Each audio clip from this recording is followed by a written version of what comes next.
Welcome to my channel e learning with Arnab sir. আমি আজকে ক্লাসে আলোচনা করব ভয়েস চেঞ্জের পার্ট 2 নিয়ে। দেখো, আমি অলরেডি ভয়েস চেঞ্জের পার্ট 1 ভিডিও আপলোড করেছি। যারা ভিডিওটা এখনো দেখোনি অবশ্যই করে দেখে নেবে। আজকে আসছি ভয়েস চেঞ্জের পার্ট 2 নিয়ে। দেখো, আমরা আগের দিন বলেছিলাম কি যে ভয়েস চেঞ্জ শিখতে গেলে আমাদের সেন্টেন্সকে 3টে পর্যায়ে ভাগ করতে হবে: অ্যাসার্টিভ, ইম্পারেটিভ এবং ইন্টারগেটিভ। তো আমি অ্যাসার্টিভ ভয়েসের যে 5টা নিয়ম উইথ এক্সাম্পল আমি অলরেডি আপলোড করে দিয়েছি। আজকে হবে ইম্পারেটিভ ভয়েস।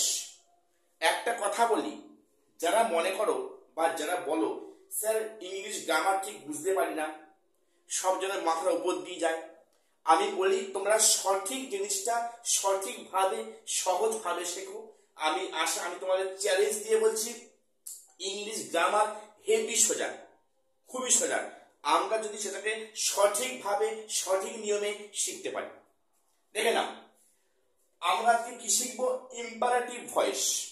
ইম্পারেটিভ ভয়েসটা কি প্রথম বলে রাখি, আমাদের জানতে হবে ইম্পারেটিভ সেন্টেন্স কোনটা।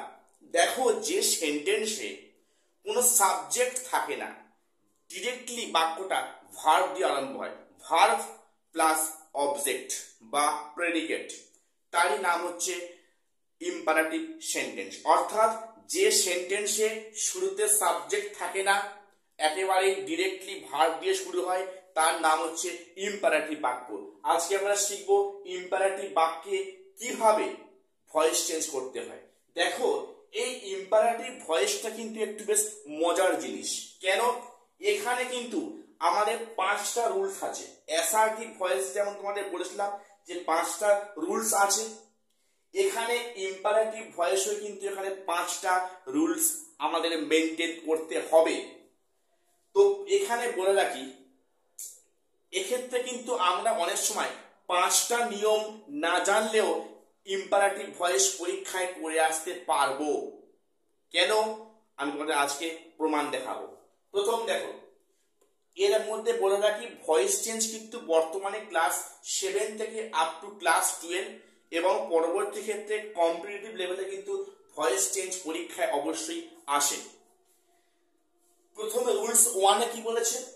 মনে করো অ্যাক্টিভ ভয়েসে একটা বাক্য দেওয়া আছে, আমি দেখে বুঝলাম যে বাক্যটা ভার্ব দিয়ে আরম্ভ, তাহলে অবশ্যই বাক্যটা হবে ইম্পারেটিভ বাক্য। তো প্রথম বলে রাখি ইম্পারেটিভ মানে বাক্যে ভয়েস চেঞ্জ করার নিয়ম কি। প্রথম বলি, অ্যাক্টিভ ভয়েসে হচ্ছে কি, যখন দেখবো যে আমাদের ভার্ব দিয়ে শুরু হচ্ছে, সেক্ষেত্রে প্যাসিভ ভয়েস সবসময় লেট দিয়ে শুরু হবে, LET লেট ওয়ার্ড দিয়ে শুরু হবে। প্যাসিভ ভয়েস সর্বদা লেট ওয়ার্ড দিয়ে শুরু হবে, এটা নাম্বার 1। নাম্বার 2 কি, অ্যাক্টিভ ভয়েসের অবজেক্টটা প্যাসিভে সাবজেক্ট হবে উইদাউট এনি চেঞ্জ। এখানে একটা কথা খেয়াল দেখো, উইদাউট এনি চেঞ্জ, অর্থাৎ কোনো চেঞ্জ ছাড়া কিন্তু অ্যাক্টিভ ভয়েসের অবজেক্টটা প্যাসিভে সাবজেক্ট হবে। আচ্ছা স্যার, চেঞ্জ বলতে কি? দেখো, আমি কিন্তু অলরেডি তোমাদের ভিডিও দিয়েছি যে অ্যাসার্টিভ ভয়েসে কিন্তু অবজেক্ট সাবজেক্টের 5টা কেসে চেঞ্জ হয়। ঠিক আছে?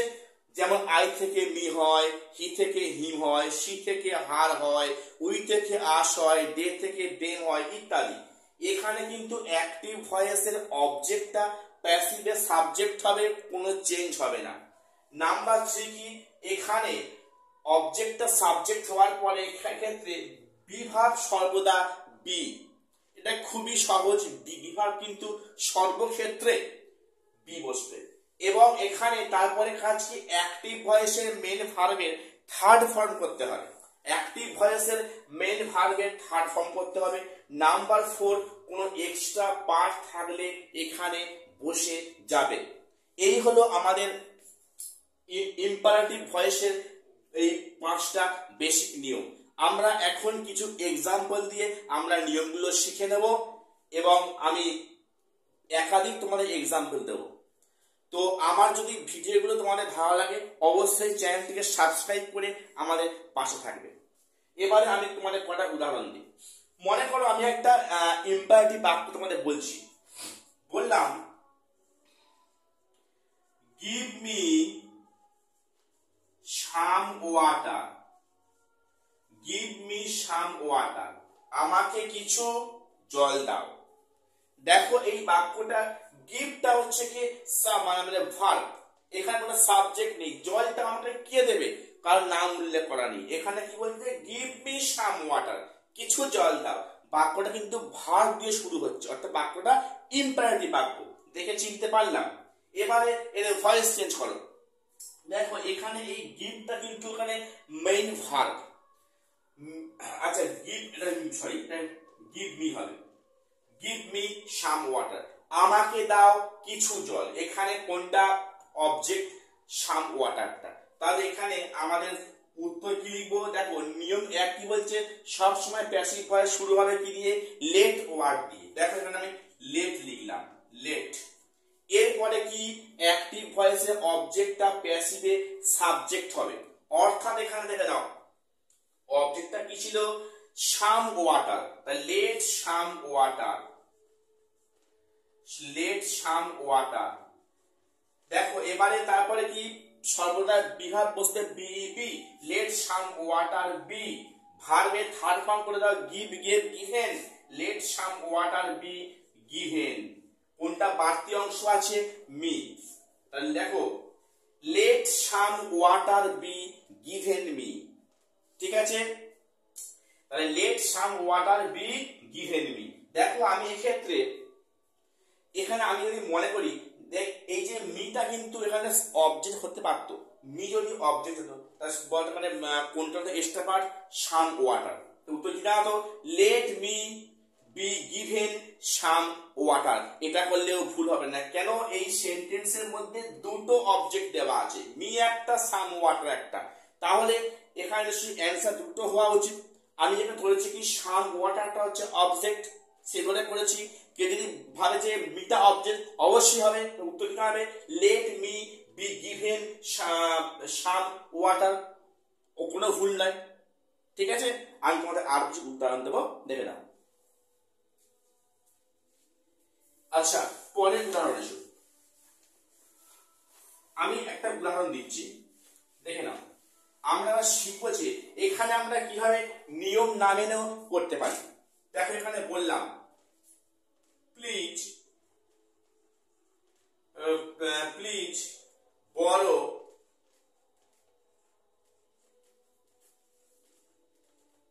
your book, please borrow your book। দেখো এই যে বাক্যটা প্লিজ ওয়ার্ড, প্লিজ বা কাইন্ডলি, দেখো এটা তো সাবজেক্ট নয়, ঠিক আছে। তো এখানে ভার্ব কোনটা, borrow your book।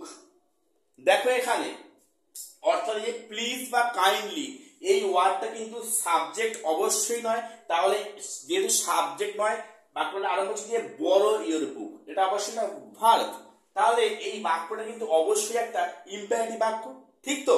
তো এখানে দেখো আমরা কি বলে, লেট, কোনটা object, let your book, let your book. বিভাষা বলা be, borrowed, borrowed, borrowed, please. দেখো let your book be borrowed please. দেখো এখানে কি হবে, তো এখানে দেখো এই বাক্যটা আমি তোমাদের নিয়ম মেনে করালাম। এইবারে আমি যদি বলি এখানে প্লিজ ওয়ার্ড আছে, তা প্লিজটা কি, দয়া করে। দেখো এখানে কিন্তু বোঝা যাচ্ছে এই বাক্যটার মধ্যে কিন্তু প্লিজ আছে, মানে এখানে তো রিকোয়েস্ট করছে, তাই না। দেখো এখানে কিন্তু আমি নিয়ম না মেনে করবো কি, যে you are requested to borrow your book, কিন্তু কোনো ভুল নাই। কি বলেছি, সেটা কিন্তু প্লিজ ওয়ার্ডটা হবে না, কি হবে এখানে, you are requested to borrow your book। তাহলে আমি কিন্তু এই বাক্যটা নিয়ম না মেনেও করতে পারি। কি করতে পারি, যে ইউ আর রিকোয়েস্টেড, কেন বললাম, এখানে প্লিজ আছে, দয়া করে, মানে রিকোয়েস্ট করছি, তো প্লিজ মানে request, you are requested to borrow your book। এবারে এখানে বলে রাখি, মনে করো এখানে প্লিজ ওয়ার্ডটা নেই, এখানে শুধু কি আছে, এখানে borrow your book দেওয়া আছে, সেক্ষেত্রে কি let your your book be borrowed অবশ্যই কোনো ভুল নয়, আমি নিয়ম মেনেই করলাম। যদি বাই চান্স আমার পরীক্ষার হলে বা পরীক্ষার সেন্টার যদি আমার নিয়মটা সেই মুহূর্তে মনে না পড়ে, 5টা নিয়ম দরকার নেই, আমরা লিখবো এখানে কিন্তু প্লিজ কিন্তু বলেনি, তার মানে বোঝা যাচ্ছে এখানে রিকোয়েস্ট নাও করতে পারে, সেক্ষেত্রে অ্যাডভাইস কিংবা অর্ডার করতে পারে। এক্ষেত্রে বোঝা যাচ্ছে কি মানে অর্ডার করছে। লিখতাম কি ইউ আর, লিখতে পারি কি যে you are ordered, O R D E R E D, you are ordered to, যা আছে বসে দেবো কি আছে বড় ইয়ের বুক। এটা কিন্তু করা যায়, তবে আমার মনে হয় যেটা নিয়ম মেনে করাটাই বেটার। ঠিক আছে, যখন নিয়ম ভুলে যাবে তোমরা এই সিস্টেম কাজে লাগাতে পারো, কোনো ভুল পাবে না কিন্তু। ইউ আর অর্ডার টু বড় ইয়ের বুক। ঠিক আছে, আমি তোমাদের আরেকটা উদাহরণ দিই এই মানে সেন্টেন্সে ইম্পারেটিভে। বললাম read the lesson carefully, read the lesson carefully, লেসনটা কেয়ারফুলি পড়ো। দেখো এখানে ডিরেক্টলি বাক্যটা শুরু হচ্ছে কি দিয়ে, রিড দিয়ে, মানে বাক্যটা কিন্তু ভার্ব দিয়ে আরম্ভ হচ্ছে, কোনো সাবজেক্ট এখানে দেওয়া নেই। তো সেহেতু আমরা এখানে বাক্যটা অবশ্যই ইম্পারেটিভ বাক্য। বলো উত্তর কি দাঁড়াবে, নিয়ম মেনে করলে লেট, লেট কি let the lesson, let the lesson be, read read read বানানটা এক কিন্তু স্পেলিং মানে উচ্চারণটা প্রনাউন্সিয়েশনটা আলাদা। Read let the lesson be read carefully, be read carefully. দেখো আমি কিন্তু এখানে নিয়ম মেনে করলাম, এখানে 5টা নিয়ম মেনে করলাম যে let the lesson be read carefully. যদি মনে করেন নিয়ম না মেনে করি সেক্ষেত্রে কি হবে, এখানে যেহেতু প্লিজ বলা নেই, এখানে রিকোয়েস্টটা অ্যাভয়েড করাটাই ভালো। এখানে করো যে অর্ডার করলো কিংবা অ্যাডভাইস করলো, তো কি হবে ইউ আর অ্যাডভাইসড বা ইউ আর অর্ডার্ড, তাহলে টু কেটে দেবে to read the lesson carefully. তাই you are ordered to read the lesson carefully অথবা you are advised to read the lesson carefully. আশা করি প্রত্যেককে ইম্পারেটিভ ভয়েস চেঞ্জ কিন্তু সহজে আশা করছি বুঝতে পারলে। আমরা আগে 5টা নিয়ম মেনে শিখবো, 5টা নিয়ম মেনে করব। যখন আমরা নিয়ম ভুলে যাব তখন আমরা এই রাস্তা অবলম্বন করলে করতে পারি, কোনো ভুল কিন্তু হবে না। কাজেই আমি আশা রাখবো বা আমি আশা করব যারা ভিডিওটা সবটা দেখছো বা সবটা দেখেছো, আশা করছি তোমাদের ইম্পারেটিভ ভয়েস চেঞ্জ সম্বন্ধে কারো কোনো ডাউট থাকবে না বা থাকতে পারে না। ঠিক আছে, তো আমি আজকে এখানে শেষ করলাম। তো আমি পরবর্তী ক্ষেত্রে আবার তোমাদের ইন্টারগ্রেটিভ ভয়েস নিয়ে আমি ক্লাস করাবো।